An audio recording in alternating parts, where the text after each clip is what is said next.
이번 주 방문 속회는 김학현 속회에서 우리 속장님하고 같이 속도원 분들이 이렇게 오셨는데 우리 아까 인사했지만 다시 한번 너무 반갑습니다. 인사해 주세요. 네, 우리 말씀 보시겠습니다. 창세기 24장 1절에서 67절입니다. 창세기 24장 1절에서 67절. 오늘은 이제 말씀이 좀 긴 말씀인데 우리 이 성경을 읽는 것은 정말 큰 은혜입니다.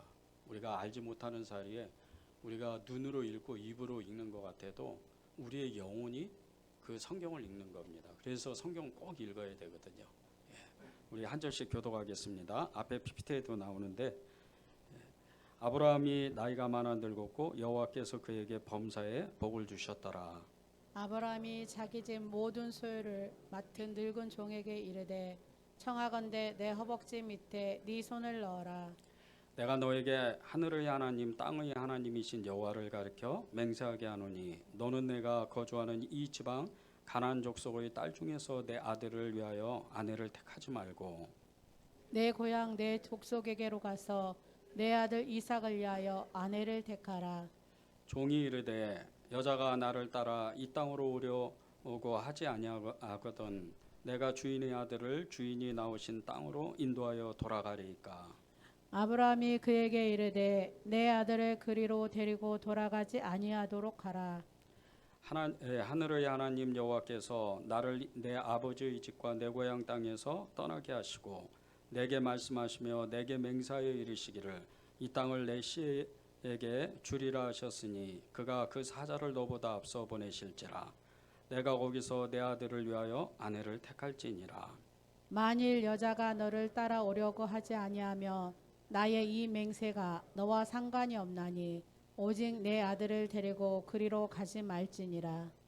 그 종이 이에 그의 주인 아브라함의 허벅지 아래에 손을 놓고 이 일에 대하여 그에게 맹세하였더라. 이에 종이 그 주인의 낙타 중 10匹을 끌고 떠났는데 곧 그의 주인의 모든 좋은 것을 가지고 떠나 메소포타미아로 가서 나홀의 성에 이르러 그 낙타를 성밖 우물 곁에 꿀렸으니 저녁 때라 여인들이 물을 길르러 나올 때였더라.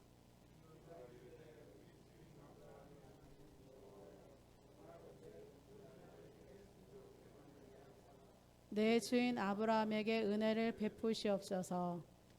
성중 사람의 딸들이 물 길러 나오겠사오니 내가 우물 곁에 서 있다가 한 소녀에게 이르기를 청하건대 너는 물동이를 기울여 나로 마시게 하라 하리니 그의 대답이 마시라. 내가 당신의 낙타에게도 마시게 하리라 하며 그는 주께서 주의 종 이삭을 위하여 정하신 자라. 이로 말미암아 주께서 내 주인에게 은혜 베푸심을 내가 알겠나이다. 말을 마치기도 전에 리브가가 물동이를 어깨에 메고 나오니 그는 아브라함의 동생 나홀의 아내 밀가의 아들 두무엘의 소생이라. 그 소녀는 보기에 심히 아리따고 지금까지 남자가 가까이 하지 아니한 처녀더라. 그가 우물로 내려가서 물을 그 물동이에 채워 가지고 올라오는지라. 종이 마주 달려가서 이르되 청하건대 내 물동이의 물을 내게 조금 마시게 하라. 그가 이르되 내 주여 마시소서 하며 급히 그 물동이를 손에 내려 마시게 하고 마시게 하기를 다하고 이르되 당신의 낙타를 위하여서도 물을 길러 그것들도 배불리 마시게 하리이다 하고 급히 물동이의 물을 구유에 붓고 다시 기르려고 우물로 달려가서 모든 낙타를 위하여 깃는지라. 그 사람이 그를 묵묵히 주목하여 여호와께 과연 평탄한 길을 주신 여부를 알고자 하더니 낙타가 마시기를 다음에 그가 반세겔 무게의 금 코걸이 1개와 10세겔 무게의 금 손목걸이 1쌍을 그에게 주며 이르되 내가 누구의 딸이냐 청하건대 내게 말하라. 내 아버지의 집에 우리가 유숙할 곳이 있느냐. 그 여자가 그에게 이르되 나는 밀가가 나홀에게서 낳은 아들 부두엘의 딸이니이다. 또 이르되 우리에게 집과 사료가 족하며 유숙할 곳도 있나이다. 이에 그 사람이 머리를 숙여 여호와 이르되 나의 주인 아브라함의 하나님 여호와를 찬송하나이다. 나의 주인에게 주의 사랑과 성실을 그치지 아니하셨사오며 여호와께서 길에서 나를 인도하사 내 주인의 동생 집에 이르게 하셨나이다 하니라. 소녀가 달려가서 이 일을 어머니 집에 알렸더니 리브가에게 오라버니가 있어 그의 이름은 라반이라. 그가 우물로 달려가 그 사람에게 이르러 그의 누이의 코걸이와 그 손의 손목걸이를 보고 또 그의 누이 리브가가 그 사람이 자기에게 이같이 말하더라 함을 듣고 그 사람에게로 나아감이라. 그때 그가 우물가 낙타 곁에 서 있더라. 라반이 이르되 여호와께 복을 받은 자여 들어오소서. 어찌 밖에 서 있나이까. 내가 방과 낙타의 초소를 준비하였나이다. 그 사람이 그 집으로 들어가매 나반이 낙타의 짐을 부리고 집과 사료를 낙타에게 주고 그 사람의 발과 그의 동행자들의 발 씻는 물을 주고 그 앞에 음식을 베푸니 그 사람이 이르되 내가 내일을 진술하기 전에는 먹지 아니하겠나이다. 라반이 이르되 말하소서. 그가 이르되 나는 아브라함의 종이니이다. 여호와께서 나의 주인에게 크게 복을 주셔 창성하게 하시되 소와 양과 은금과 종들과 낙타와 나귀를 그에게 주셨고 나의 주인의 아내 사라가 노년의 나의 주인에게 아들을 낳음에 주인이 그의 모든 소유를 그 아들에게 주었나이다. 나의 주인이 나에게 맹세하게 하여 이르되 너는 내 아들을 위하여 내가 사는 땅 가나안 족속의 딸들 중에서 아내를 택하지 말고 내 아버지의 집 내 족속에게로 가서 내 아들을 위하여 아내를 택하라 하시기로 내가 내 주인에게 여쭈되 혹 여자가 나를 따르지 아니하면 어찌하리이까 한즉 주인이 내게 이르되 내가 섬기는 여호와께서 그의 사자를 너와 함께 보내어 내게 평탄한 길을 주시리니 너는 내 족속 중 내 아버지 집에서 내 아들을 위하여 아내를 택할 것이니라. 내가 내 족속에게 이를 때에는 내가 내 맹세와 상관이 없으리라. 만일 그들이 내게 주지 아니할지라도 내가 내 맹세와 상관이 없으리라 하시기로 내가 오늘 우물에 이르러 말하기를 내 주인 아브라함의 하나님 여호와여 만일 내가 행하는 길에 형통함을 주실진대 내가 이 우물 곁에 서 있다가 젊은 여자가 물을 길르러 오거든 내가 그에게 청하기를 너는 물동이의 물을 내게 조금 마시게 하라 하여 그의 대답이 당신은 마시라 내가 또 당신의 낙타를 위하여도 기르리라 하면 그 여자는 여호와께서 내 주인의 아들을 위하여 정하여 주신 자가 되리이다 하며 내가 마음속으로 말하기를 마치기도 전에 리브가가 물동이를 어깨에 메고 나와서 우물로 내려와 깊기로 내가 그에게 이르기를 청하건대 내게 마시게 하라 한즉 그가 급히 물동이를 어깨에서 내리며 이르되 마시라 내가 당신의 낙타에게도 마시게 하리라 하기로 내가 마심에 그가 또 낙타에게도 마시게 한지라. 내가 그에게 묻기를 내가 네 딸이냐 한즉 이르되 밀가가 나홀에게서 나온 부두엘의 딸이라 하기로 내가 코걸이를 그 코에 꿰고 손목걸이를 그 손에 끼우고 내 주인 아브라함의 하나님 여호와께서 나를 바른 길로 인도하사 나의 주인의 동생의 딸을 그의 아들을 위하여 택하게 하셨으므로 내가 머리를 숙여 그에게 경배하고 찬송하였나이다. 이제 당신들이 인자함과 진실함으로 내 주인을 대접하려거든 내게 알게 해 주시고 그렇지 아니할지라도 내게 알게 해 주셔서 내가 우로든지 좌로든지 행하게 하소서. 라반과 부두엘이 대답하여 이르되 이 일이 여호와께로 말미암았으니 우리는 가부를 말할 수 없노라. 리브가가 당신 앞에 있으니 데리고 가서 여호와의 명령대로 그를 당신의 주인의 아들의 아내가 되게 하라. 아브라함의 종이 그들의 말을 듣고 땅에 엎드려 여호와께 절하고 은금패물과 의복을 꺼내어 리브가에게 주고 그의 오라버니와 어머니에게도 보물을 주니라. 이에 그들 곧 종과 동행자들이 먹고 마시고 요속하고 아침에 일어나서 그가 이르되 나를 보내어 내 주인에게로 돌아가게 하소서. 리브가의 오라버니와 그의 어머니가 이르되 이 아이로 하여금 며칠 또는 열흘을 우리와 함께 머물게 하라. 그 후에 그가 갈 것이니라. 그 사람이 그들에게 이르되 나를 만류하지 마소서. 여호와께서 내게 형통한 길을 주셨으니 나를 보내어 내 주인에게로 돌아가게 하소서. 그들이 이르되 우리가 소년을 불러 그에게 물으리라 하고 리브가를 불러 그에게 이르되 네가 이 사람과 함께 가려느냐. 그가 대답하되 가겠나이다. 그들이 그 누이 리브가와 그의 유모와 아브라함의 종과 그 동행자들을 보내며 리브가에게 축복하여 이르되 우리 누이 너는 천만인의 어머니가 될지어다. 내 씨로 그 원수의 성문을 얻게 할지어다. 리브가가 일어나 여자 종들과 함께 낙타를 타고 그 사람을 따라가니 그 종이 리브가를 데리고 가니라. 그때 이삭이 부엘라 헤로이에서 왔으니 그가 네게부 지역에 거주하였음이라. 이삭이 저물 때 들에 나가 묵상하다가 눈을 들어 보매 낙타들이 오는지라.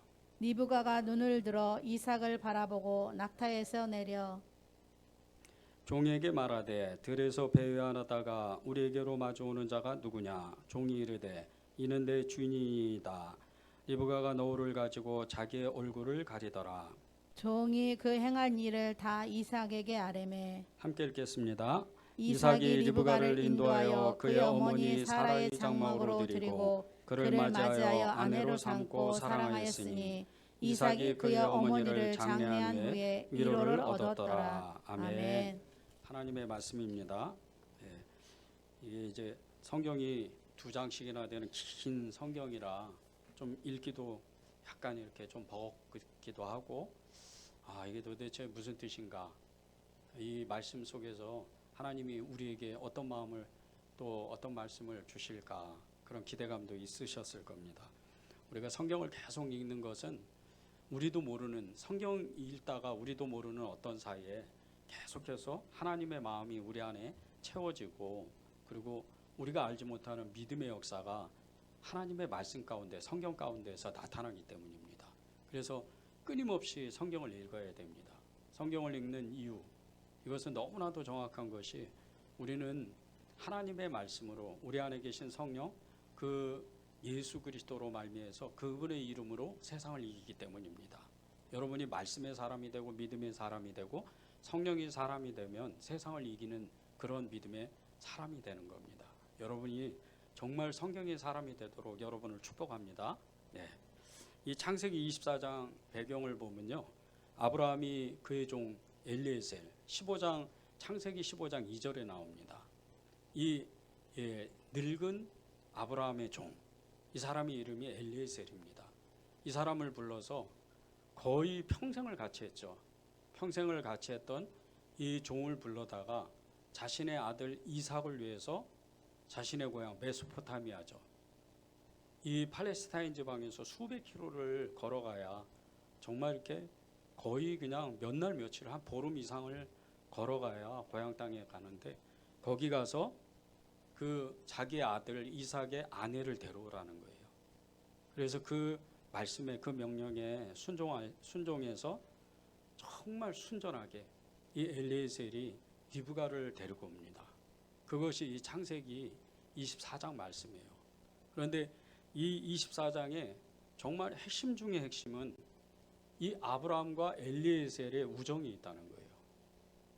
이 아브라함과 엘리에셀의 정말 뗄래야 뗄 수 없는, 거의 아들과 같은, 이 엘리에셀은 아브라함에게 그 아들 이삭처럼, 정말 이스마엘처럼 정말 이렇게 생명과 같은 그런 사람이에요. 이스마엘 낳기 전에, 이삭을 낳기 전에 하나님이 아브라함을 찾아와서 그를 축복할 때 너는 정말 엄청난 복의 사람이 될 것이다. 그리고 너의 자손을 통해 가지고 정말 모든 만민이 복을 받을 것이다. 그런 축복을 하나님이 주실 때 이 아브라함이 대답한 것이 저는 아들이 없습니다. 그런데 저에게는 아들과 같은 이 엘리에셀이 있습니다. 그래서 제 모든 것을 이 엘리에셀에게 줄 겁니다. 이렇게 고백했던 사람이 이 엘리에셀이에요. 그 얼마나 사랑했겠어요. 정말 아들이죠, 아들. 자기가 낳은 사람은 아니었지만 아들이었어요. 그리고 이 아들과 같은 엘리에셀이 아브라함의 평생 동안, 정말 아브라함이 그 우하면 그냥 아무 말을 안 하는 거예요. 좌하면 그냥 그대로 순종하는 거예요. 그랬던 사람이 이 엘리에셀입니다. 그런 이 엘리에셀이 정말 나이가 많이 들고 늙은 종이 되었을 때 가장 중요한 것을 정말 하나님의 그 언약의 말씀, 내 자손을 통해서 천하 만민이 복을 받을 것이다. 가장 중요한 명령을 합니다. 이거는 명령이기보다는 부탁이죠. 근데 그 부탁을 하는데 그냥 부탁을 하는 게 아니고 자신의 허벅지 밑에 손을 넣어서 맹세를 하라는 거예요. 이 고대에 정말 이 자신의 허벅지 밑에 손을 넣어가지고 맹세를 하라는 것은 엄청난 그 뜻이 있습니다. 이것은 자신의 모든 것을 주어도 아깝지 않다. 자신의 생명까지도 나는 너에게 줄 것이다. 그런 뜻이에요. 그리고 그것을 그 제안을 받은 이 엘리에셀은 정말 자신의 모든 것을 다해서 자신의 그 목숨까지도 이 아브라함, 자신의 주인 아브라함을 위해서 전심을 다합니다. 그런데 이 역사가 인류의 그 역사 가운데, 인류사에, 이게 우리의 모든 그 기독교의 역사 가운데에서도 엄청난 역사가 일어나는 거예요. 리브가가 과연 이삭을 못 만났으면 우리는 예수님을 만날 수 있었을까? 이 이삭이 결혼을 안 했으면 우리는 예수님 못 만납니다. 이삭을 통해서 예수님이 오기 때문이에요. 이삭의 후손을 통해서 이 다윗이 나왔고 다윗의 후손을 통해서 예수님이 태어나셨기 때문에 그 예수님을 우리가 만나려면 이삭과 그리고 리브가가 결혼을 해야 돼요. 그런 중요한 일을, 그런 엄청난 일을, 그런 정말 하늘의 문이 열리는 일을 이 엘리에셀이 하는 거예요. 이것이 창세기 24장 이 말씀의 배경입니다. 12절이 중심 구절인데 그가 이르되 우리 주인 아브라함의 하나님 여호와여 원하건대 오늘 나에게 순조롭게 만나게 하사 내 주인 아브라함에게 은혜를 베푸시옵소서. 하나님을 너무나도 사랑했던 이 아브라함, 또 정말 그와 비슷하게 하나님을 또 사랑했던 이 엘리에셀, 이 엘리에셀의 기도를 보세요. 그 하나님께 기도하는데 자신의 주인이었던 아브라함을 위해서 기도하는데 이렇게 기도하는 거예요. 그가 이르되 우리 주인 아브라함의 하나님 여호와여, 우리 주인의 하나님 여호와여, 이렇게 부르는 거예요. 아브라함의 여호와여 원하건대 오늘 나에게 순조롭게 만나게 하사 내 주인 아브라함에게 은혜를 베푸시옵소서. 이게 믿음이 없으면 이런 기도를 못합니다. 그런데 실제적으로 이 기도 때문에 리브가를 만나요. 그것도 너무나도 우연적인 필연으로 이렇게 만나는 거예요. 생각해 보세요.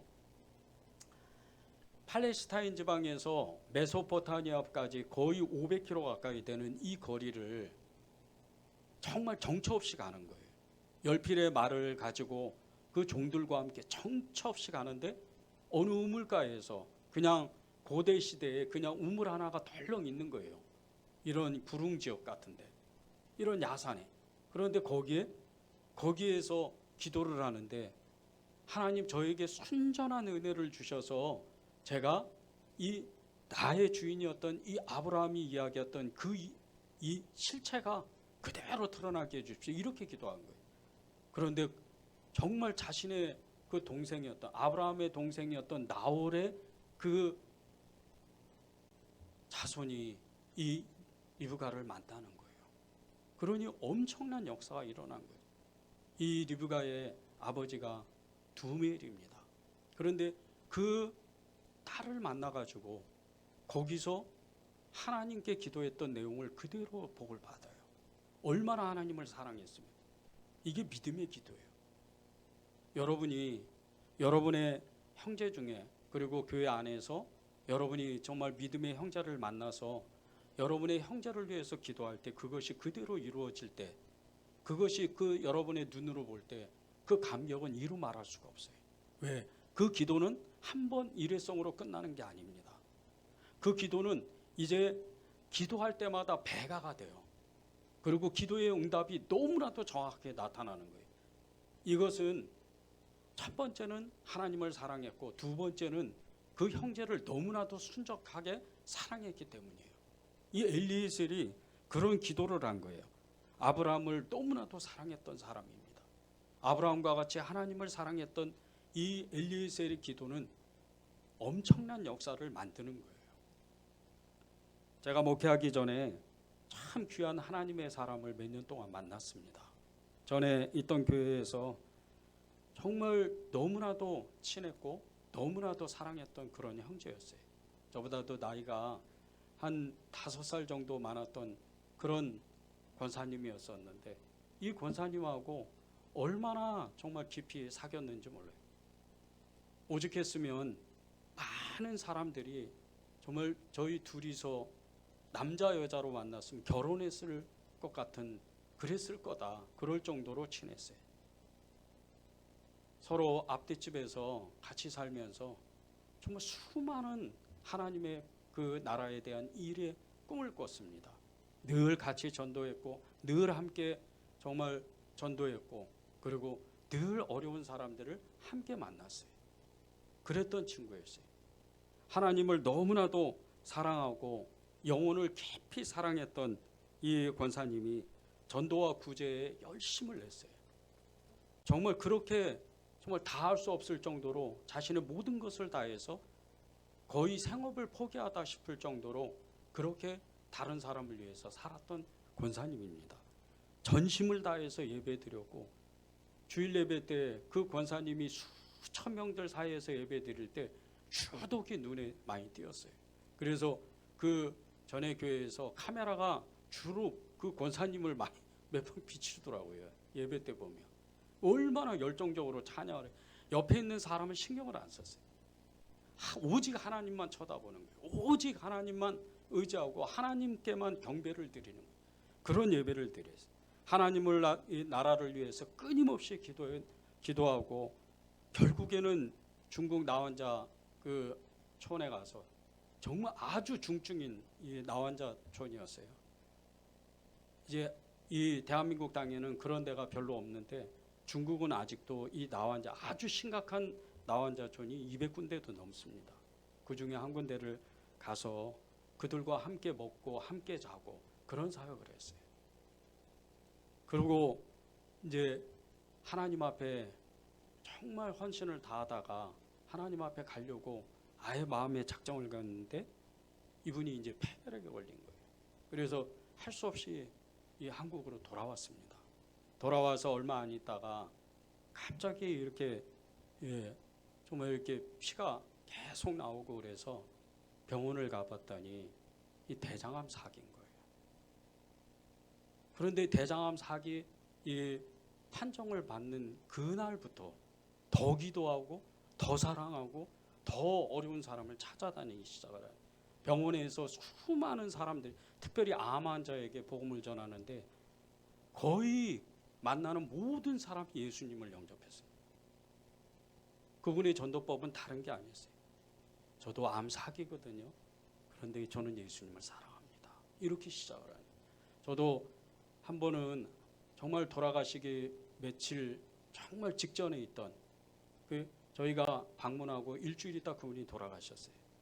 한 집사님을 이렇게 방문하게 됐는데 큰 병원이었거든요. 근데 거기서 이 복음을 다시 한번 믿음을 잃어버린 이 집사님에게 복음을 전하는데 정말 생명이 그 자리에서 살아나는 것을 제 눈으로 보았어요. 복음을 전하는데 저도 암 사기입니다. 우리가 금방 죽습니다. 그런데 천국은 분명히 있습니다. 근데 그분이 정말 눈이 번쩍번쩍 살아나더라고요. 물론 이제 육신의 생명은 다해서 한 일주일 있다가 돌아가셨어요.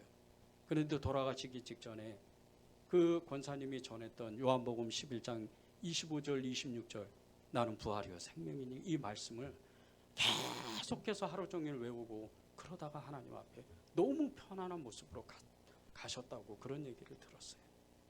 그럴 정도로 이 권사님이 복음의 능력이 굉장히 강했습니다. 그 권사님이 결국에는 이제 병을 못 이기고 천국에 갔는데 천국 가기 전까지만 해도 정말 하나님의 놀라운 일들을, 하나님의 기적, 이적, 표적을 너무 강하게 나타내는 거예요. 얼마나 사랑했는지 몰라요. 제가 그분이 천국 갔을 때 정말 하나님께 그렇게 기도했습니다. 하나님, 두 번 다시 이런 친구를 만날 수가 없습니다. 저에게 정말 믿음의 친구를 꼭 보내주십시오. 저는 그분이 천국 갔다, 그것을 전혀 의심치 않아요. 그리고 그분이 저를 위해서 천국에서 기도한다는 것을 전혀 의심하지 않습니다. 너무나 사랑했던 형제였고 너무나 정말 하나님을 사랑했던 그런 사람이었습니다. 여러분이 정말 평생의 믿음 생활을 하면서 그냥 교회에서 만나는 사람들 말고 진짜 믿음의 형제를 만나야 돼요. 그 한 사람만 만나면, 그 한 사람만 여러분 옆에 그 한 사람이 있다면 여러분은 아무리 힘들어도, 어떤 어려움이 와도 여러분 그 모든 것을 이길 수가 있습니다. 친구가 이렇게 중요해요. 믿음의 정말 친구, 이 한 사람만 둔다면, 다윗이 그랬고 요나단이 그랬고 생명을 서로 바쳐서 그렇게 뜨겁게 사랑한 것처럼 그런 사람이 내 주변에 있도록, 그리고 내가 그런 사람이 되어줄 수 있도록 여러분이 기도해야 됩니다. 성경에도 정말 많은 친구를 위해서 모든 것을 다 그 친구한테 내어준 사람들이 많습니다. 그 중에도 대표적인 것이 누가복음 5장 18절 19절에 나오는 이 중풍병자의 친구들이에요. 이 중풍병자의 친구들은 두말할 것도 없이 예수님이 얼마나 그들을 칭찬하고 사랑했는지 몰라요. 그들의 믿음을 보고 이 중풍병자를 치유합니다. 그것이 누가복음 5장 18절 19절에 나와요. 한 중풍병자를 사람들이 침상에 메고 와서 예수 앞에 들여놓고 자하였으나 무리 때문에 메고 들어갈 길을 얻지 못한지라 지붕에 올라가 기와를 벗기고 병자를 침상채 무리 가운데로 예수 앞에 달아내리니 예수께서 그들의 믿음을 보시고, 그리고 예수님이 그 사람을 치유합니다. 그런데 이 중풍병자가 친구들 때문에 세 가지의 복을 받아요. 첫 번째는 죄사함의 은혜를 받아요. 친구 때문에 죄사함의 은혜를 받아요. 우리는 아무에게도 이야기하지 못하는 나만의 죄가 있잖아요. 아무에게 이야기하지 못하는 나만의 정말 이 죄만큼은 내가 해결하고 싶은 마음이 있잖아요. 그런데 친구의 기도로, 친구의 그 헌신으로 그 죄가 사해지는 거예요. 이보다 큰 복이 어디 있어요? 나는 가만히 있었는데 내 친구의 기도로, 내 친구의 그 봉사와 헌신으로 하나님이 나의 죄를 용서하신다. 이보다 큰 복이 어디 있어요? 이것이 중풍병자가 친구들을 통해서 받은 첫 번째 복입니다. 두 번째는 예수님을 만나요. 예수님을 만나면 끝난 거잖아요. 예수님을 만나면 모든 것이 해결되는 거예요. 그리고 나서 그는 병을 고침을 받아요. 이것을 한마디로 이야기를 하면요, 친구 때문에 인생이 펴지는 거예요. 여러분이 이런 친구를 만나야 돼요. 아브라함에게 아들과 같은 이 엘리에셀은 그런 친구였어요.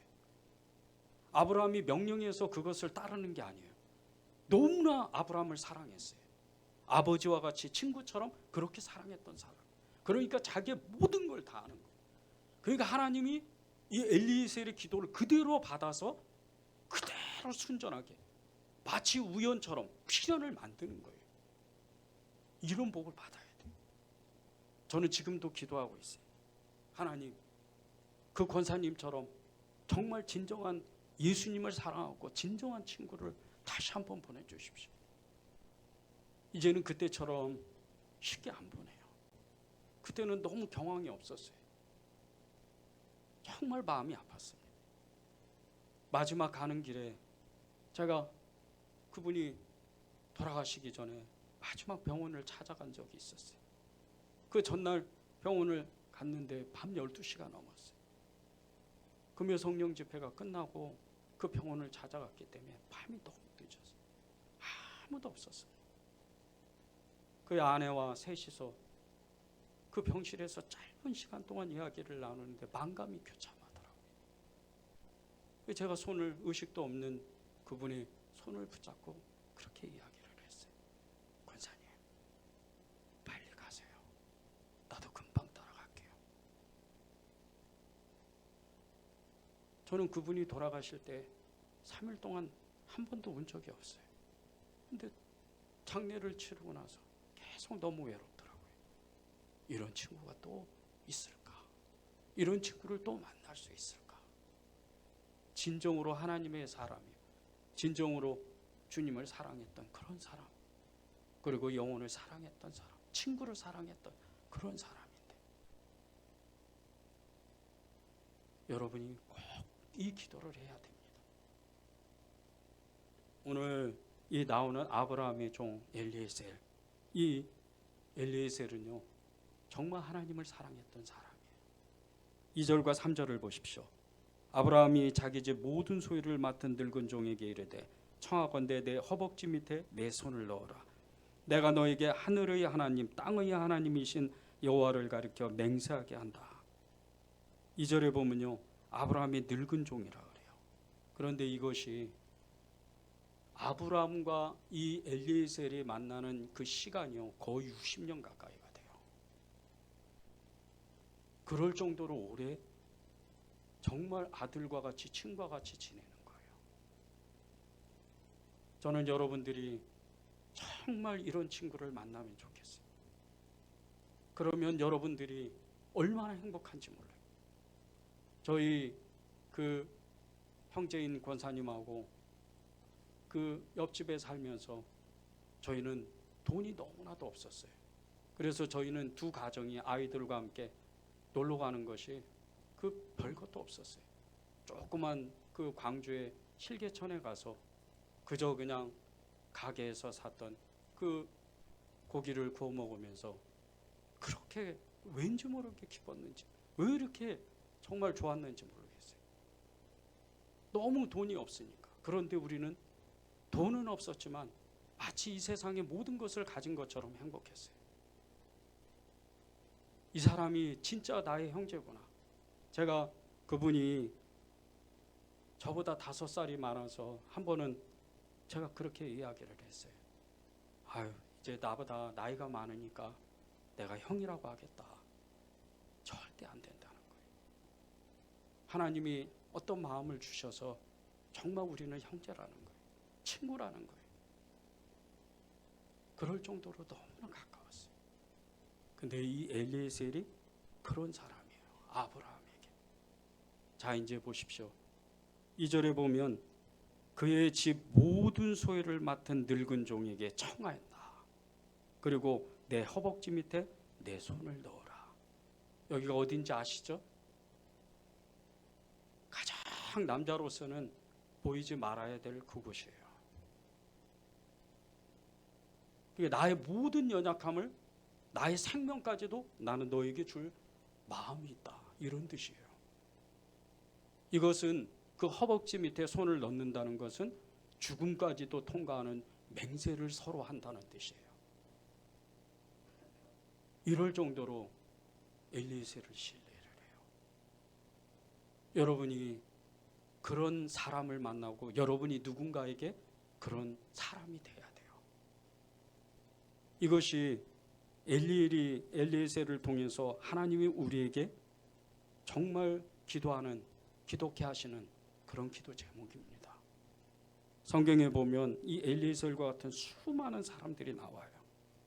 중풍병자를 도와주었던 친구들 말고도 수많은 신앙의 친구들이 나오는데 평생 동안 위험을 무릅쓰고 서로를 도와주었던 이 예레미야와 바룩이라는 사람이 있어요. 이 바룩은 예레미야가 거의 죽기 직전까지 갔을 때 그때마다 예레미야를 건져준 사람이었어요. 예레미야가 40년 동안 이스라엘의 대선지자가 되었던 이유 중에 하나가 이 바룩이라는 사람이 있었기 때문이에요. 이 바룩이라는 사람은 이 예레미야의 비서격이었어요. 그럴 정도로 어느 정말 히스기야의 그 서슬퍼런 왕 앞에서도 예레미야가 기록했던 그 예레미야서를 그대로 읽어주는 그런 사람이었어요. 이런 사람뿐입니까? 악이 창궐했던 북이스라엘의 대종교개혁을 일으켰던 이 예후를 도와줬던 여호나답이라는 사람이 있어요.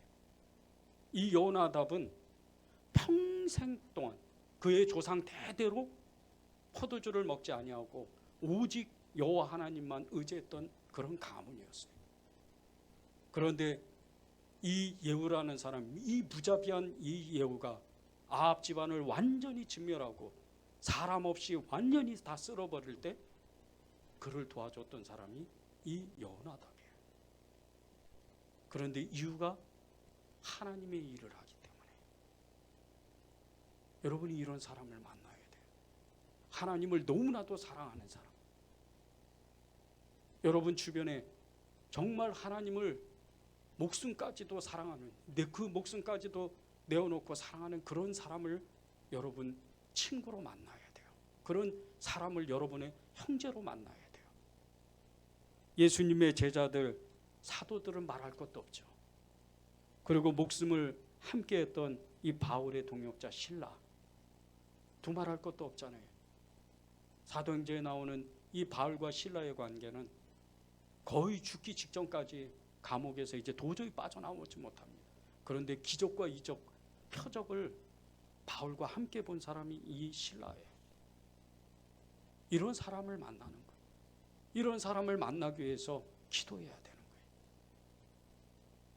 여러분 주변에 이런 사람이 꼭 있어야 돼요. 그런데 이런 사람들을 만나려고 하면 내가 먼저 하나님을 사랑해야 돼요. 하나님을 뜨겁게 만나야 돼요.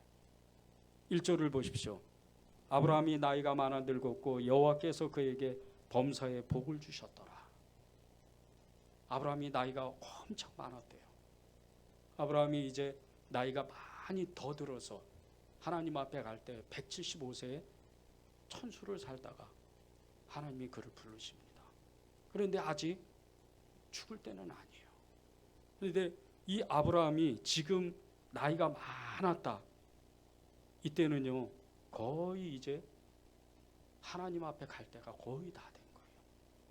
75세에 하나님 앞에 부름을 받고 이삭을 나이 40에 결혼을 시킵니다.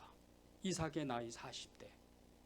그리고 그 이삭이 에서와 야곱을 낳을 때가 60세예요. 이삭이. 그리고 15년이 지나면 이 아브라함의 나이가 175세가 돼요. 이렇게 오래 살아요. 그런데 이 시간 동안 이 아브라함이 어떻게 살합니까? 우리가 창세기를 계속 강해하면서 창세기를 계속 우리가 읽어 나가면서 우리가 보잖아요. 그는 하나님을 너무나도 사랑했던 사람. 하나님 아니면 그는 움직이지 않았던 사람. 하나님 아니면 그는 어떤 일도 하지 않았던 사람.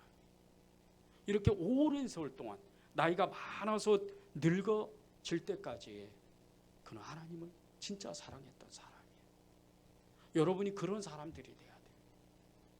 처음에 예수님을 만나고 마음이 뜨겁고 정말 나의 모든 삶을 하나님께 드린다고 모든 사람들, 거의 모든 사람들은 그렇게 하나님 앞에 기도합니다. 그런데 이것이 한 달이 지나고 1년이 지나고 몇 년이 지나면 그 믿음이 어느새 온데간데 없어져요. 대부분의 성도들이 그렇게 됩니다. 이 아브라함과 같이 늘 변하지 않고 하나님을 진짜 끝까지 사랑할 수 있는 그 믿음이 있어야 돼요. 하나님을 끝까지 따라가야 돼요. 그래서 이 아브라함을 하나님이 친구와 같이 불렀다고 말씀하시는 거예요. 야고보서 2장 23절입니다. 이에 성경에 이른바 아브라함이 하나님을 믿으니 이것을 의로 여기셨다는 말씀이 이루어졌고 그는 하나님의 벗이라 칭함을 받았다. 하나님을 믿으니 그는 하나님께 칭찬을 받고 하나님의 벗이라고 칭찬을 받았대요. 여러분이 그런 사람들 아닙니까? 여러분이 하나님을 믿으니까 하나님이 나에게 친구처럼 말씀하시잖아요. 여러분 중에는 이 말씀을 듣고 나는 아닌데 이렇게 생각하는 분도 계실 거예요. 근데 아니에요. 여러분이 어떠한 죄를 져도요, 여러분이 어떠한 실수를 해도 하나님은 여전히 사랑하셔요. 그 사랑은 변하지가 않는 거예요.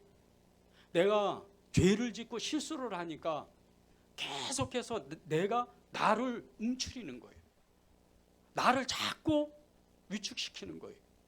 그러면 안 돼요. 죄를 지었습니까? 그러면 하나님께 회개하면 돼요. 실수를 했어요? 하나님께 돌아오면 되는 거예요. 하나님의 사랑은 변하는 게 없어요.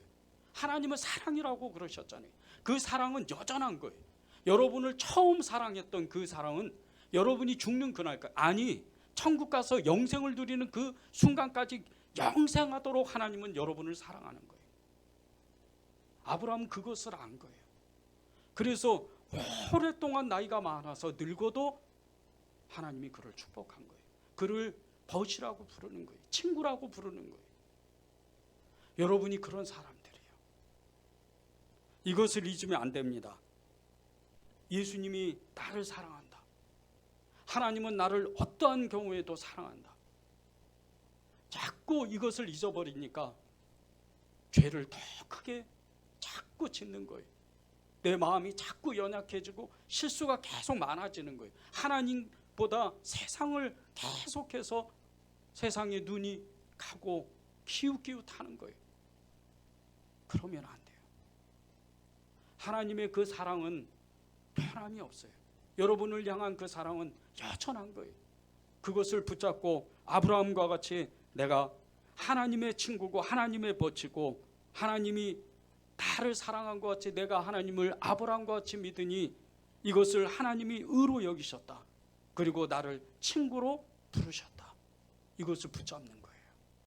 이렇게 하나님을 사랑하는 사람은요, 이렇게 주님을 만난 사람은 그 주변에 하나님의 사람들이 나도 모르게 생겨요. 계속해서 내 주변에 하나님을 사랑하는 사람들이 많아지는 거예요. 많은 사람들이 정말 큰 나무의 그 그늘에서 이렇게 더위를 피하러 몰려 들어오는 것처럼 내 주변에 하나님의 사람이 점점 많아지게 돼 있어요. 하나님을 뜨겁게 사랑하고 하나님을 정확하게 만난 사람은요, 예수님의 사람, 이 사람은 또 다른 예수님의 사람들이 계속해서 연합하는 거예요. 사무엘하 19장 31절 40절에 보면요, 이 다윗이 그 아들 압살롬의 반란을 통해서 정말 목숨이 경각에 달리는 큰 위험에 처해 도저히 빠져나가지를 못해요. 그래서 이 사무엘하의 말씀에 보면 이 예루살렘이 다윗이 자기의 그 성을 떠날 때 신발을 제대로 신지 못하고 맨발로 밤에 몰래 도망을 가요. 그리고 요단을 건너갑니다.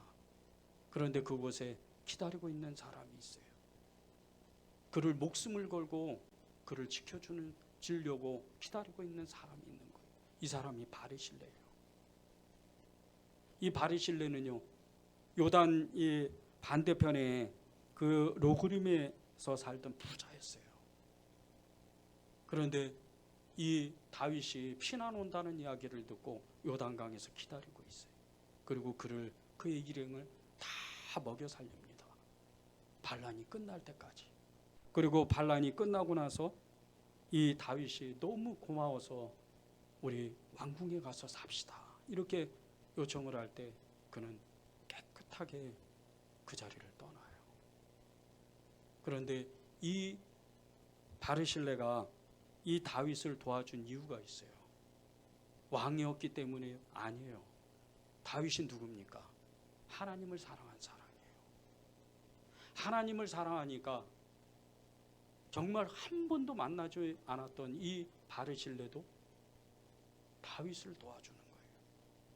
여러분이 하나님을 진짜 만나면요, 하나님을 진짜 사랑하면 여러분이 모르는 하나님의 손길이 사람을 통해서, 나도 모르는 어떤 형제를 통해서 나타나게 돼 있어요. 저는 이제 단독 목회를 3년 동안 하면서 많은 일들을 겪습니다. 지난주에도 정말 너무나 기적적인 일들이 일어났었어요. 이름도 모르는 어떤 분이 정말 이렇게 찾아오고, 또 하나님이 그 마음 주셨다고 하나님의 일들을 이 교회를 위해서 하더라고요. 그런 모습들을 보면서 이게 도대체 무슨 일인가? 하나님은 하나님의 편에서 어떤 일을 교회를 통해서 하는구나, 사람을 통해서 하는구나, 그런 은혜를 받았어요. 여러분이 진짜 하나님을 만나면요, 다윗과 같이 아브라함과 같이 그런 복을 누리게 될 수밖에 없어요. 이것은 하나님의 복입니다. 오늘 기도 제목이 믿음의 친구를 사귀는 복이에요. 믿음의 친구 한 사람이면요, 여러분이 돈 없어도 돼요. 환경이 그렇게 썩 좋지 않아도 괜찮아요. 왜? 내 마음을 알아주고 나의 그 정말 하나님에 대한 그 꿈을 알아주는 사람이 내 주변에 내 형제로 있다면 아무리 힘들어도요, 그건 힘든 게 아니에요. 사도들이 그렇게 살았어요. 그렇게 하나님 앞에 목숨을 걸고 평생을 살면서 어떤 사람은 순교하고, 어떤 사람은 감옥에 갇히고, 어떤 사람은 사자밥에 대기도 하고, 어떤 사람은 평생도록 자기 주비 없이 정말 거린처럼 살아가는 많은 어려운 삶을 살아가는데도요, 기쁨을 누렸어요. 친구 때문에, 예수님을 사랑하는 사람들 때문에. 여러분이 예수님을 사랑하면 여러분 주변에 그런 사람들이 계속해서 모이는 거예요. 내가 하나님을 사랑하면 처음에는요, 아무 일이 없는 것 같아요. 변화도 없어요. 그냥 하루하루 그저 사는 것 같아요. 그러나 하루가 지나고 1년이 지나고 수년이 지나기 시작하면 조금씩 변화가 있어요. 그런데 이 변화는요, 엄청난 역사를 만들어요.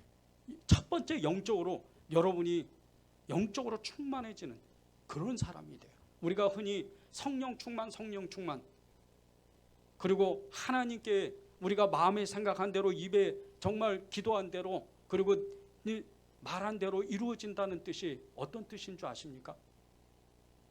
여러분이 예수로 충만하다는 뜻이에요. 그건 말씀에 그대로 이루어지는 거예요. 우리 주기도문 많이 기도하잖아요. 하늘에서 뜻이 이루어진 것 같이 땅에서도 뜻이 이루어지이다. 성령 충만한 사람, 진짜 예수님을 사랑하고 예수로 충만한 사람은 그 사람이 생각하는 모든 것들이 하나님의 생각이기 때문에, 그 사람이 말하는 모든 것이 하나님의 말씀이기 때문에 그대로 이루어지는 거예요.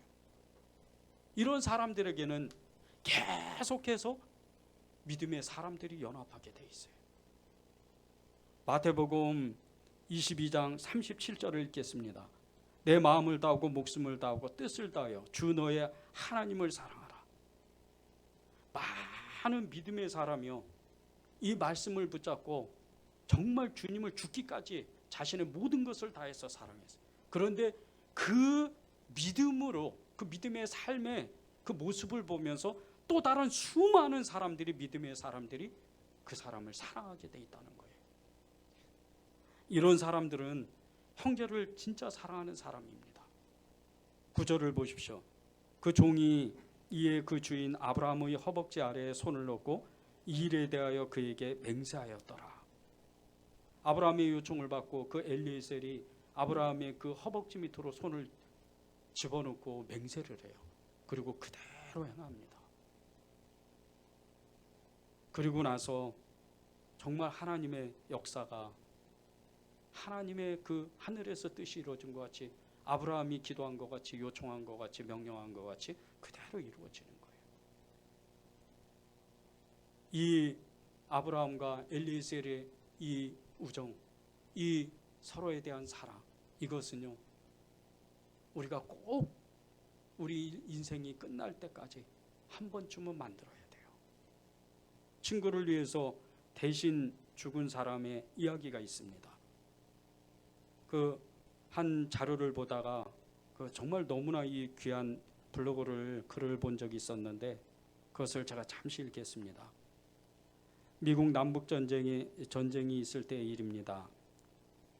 북군에서 전쟁에 나갈 군인을 징발할 때 전쟁에 나갈 만한 사람들을 제비 뽑았는데, 가족도 많고 부모도 계시고 전쟁에 나가면 그 가족을 전혀 부양할 수 없는 사람이 그만 제비에 뽑혀서 전쟁에 나갈 수밖에 없게 되었습니다.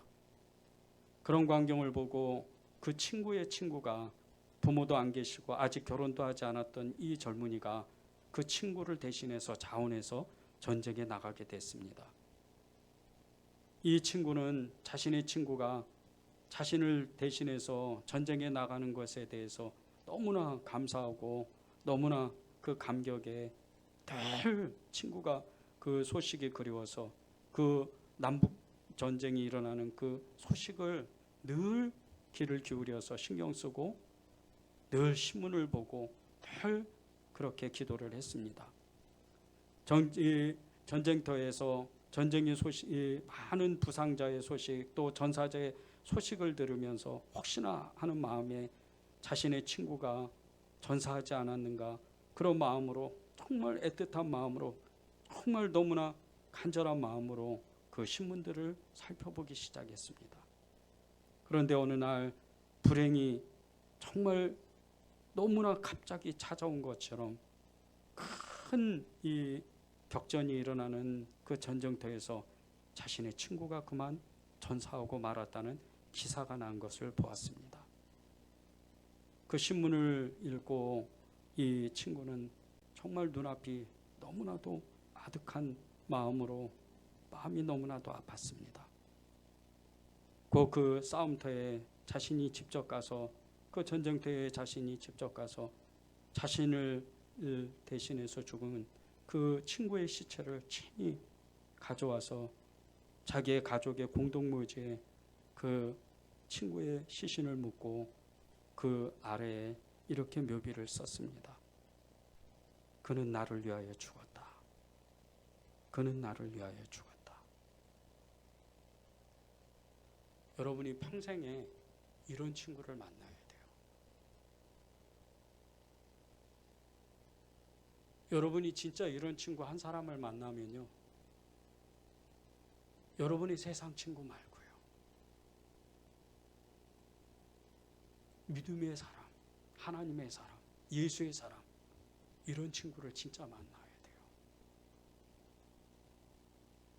요한복음 15장 13절을 읽고 우리 찬송하고 기도하는 시간을 갖겠습니다. 사람이 친구를 위하여 자기 목숨을 버리면 이보다 더 큰 사랑이 없다. 사람이 친구를 위하여 자기 목숨을 버리면 이보다 큰 사랑이 없답니다. 정말 이 한 주간 동안요, 여러분 기도하시고 저도 정말 그런 친구를 만나기 위해서 지금도 기다리고 또 기도하고 있습니다. 꼭 이런 친구를 만나는 복을 누리시길 바랍니다.